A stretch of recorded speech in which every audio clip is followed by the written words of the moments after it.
Guys আসসালামু আলাইকুম। সাকিব ভাই কেমন আছেন? আলহামদুলিল্লাহ ভালো আছি।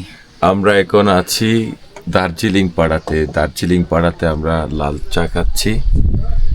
কয়েকদিন আগেও আপনার দোকানে আসছিলাম, লাল চাটা ভালো ছিল, আজকেও আসলাম। এখানে আমার গেস্টরা আছে, বাইরে আসছে শুধু রংপুর থেকে, আর সাকিব ভাই আসছে লক্ষ্মীপুর থেকে। এখানে আমরা আজকে টোটাল 12 জনের একটা টিম, বাইকার 5 জন, একজন গাইড এবং ট্যুরিস্ট 6 জন। আমরা 12 জনের টিম নিয়ে গতকালকে ঢুকছি রোমা হয়ে। আমরা বগালেকে ছিলাম সকালে। আজকে সকালে আমাদের কিউকার্ডংয়ে সানরাইজ দেখার কথা ছিল, কিন্তু বৃষ্টির কারণে এটা আমরা দেখতে পাইনি। তো আমরা আসছি, আমরা না এসে থাকি নাই, আমরা চলে আসছি।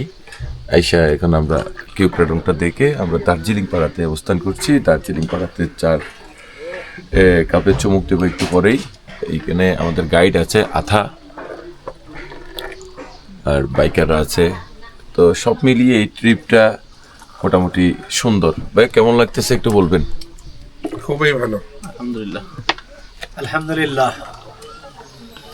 আর এদিকে আছে বাইকার ছোটন।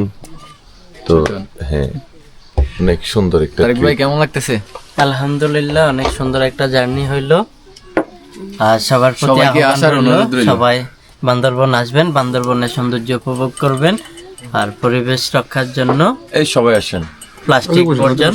স্যার কেমন লাগতেছে বলেন? আমাদের স্যার আছে আমাদের সাথে। স্যার কেমন লাগতেছে বান্দরবান এসে? অসাধারণ, একেবারে অসাধারণ, স্বপ্ন নয় বাস্তব।